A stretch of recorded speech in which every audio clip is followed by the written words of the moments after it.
Il y a bien longtemps, un vieil ermite aveugle priait pour la paix en France. Un jour, un ange lui apparut et lui dit que Céline, une femme âgée, qui ne pensait plus pouvoir avoir d'enfant, allait donner naissance à un garçon nommé Rémi.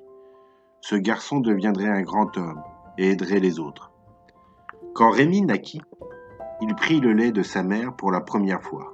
Celle-ci en frotta les yeux de l'ermite et il retrouva la vue.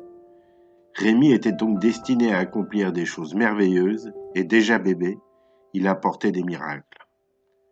Solitaire et sage. En grandissant, il décida de quitter le monde à 16 ans pour vivre seul, dans la nature. Il passa 6 ans en paix, lisant et priant pour les autres. Un jour, des hommes vinrent détruire son refuge, mais il fut protégé par une lumière venue du ciel. Il comprit alors qu'il avait un destin spécial et se prépara à aider encore plus son peuple. Rémi devint évêque.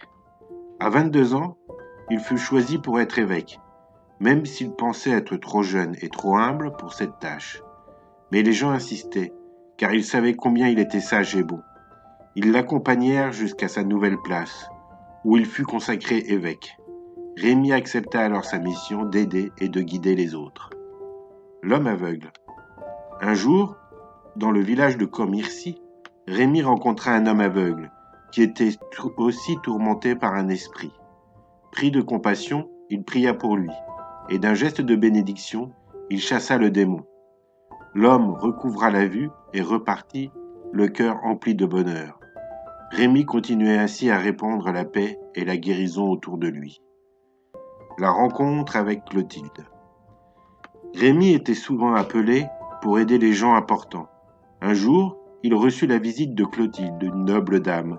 Elle demanda conseil pour que son mari, le roi Clovis, découvre la foi chrétienne. Rémi, en écoutant son histoire, promit d'essayer d'aider Clovis à ouvrir son cœur. Le voyage. Il voyageait beaucoup pour aider les autres. En chemin, il rencontrait des hommes et des femmes qui venaient lui demander des conseils. Il priait pour eux et les bénissait. Les gens l'accueillaient avec bonheur, car sa présence apportait la paix et l'espoir partout où il passait. La conversion de Clovis. Grâce aux prières de Rémi et de Clotilde, le roi Clovis décida de se convertir. Rémi le baptisa et lui transmit les valeurs de paix et de foi. Depuis ce jour, le roi devint un allié pour l'Église et il fit beaucoup de bonnes actions pour le royaume. L'incendie de Reims. Un jour, alors que Rémi priait, un terrible incendie éclata en ville.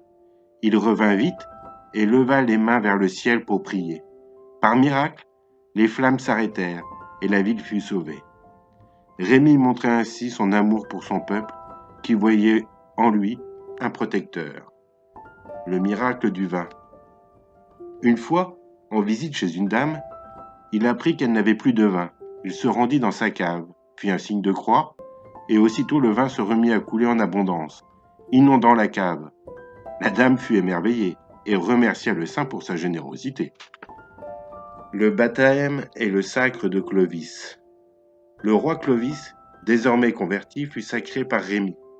Pendant la cérémonie, une colombe apparut avec une huile sacrée pour bénir le roi. Cette huile, appelée le Saint-Crème, est depuis lors gardée dans l'église de Reims et sert pour leur sacre des rois de France.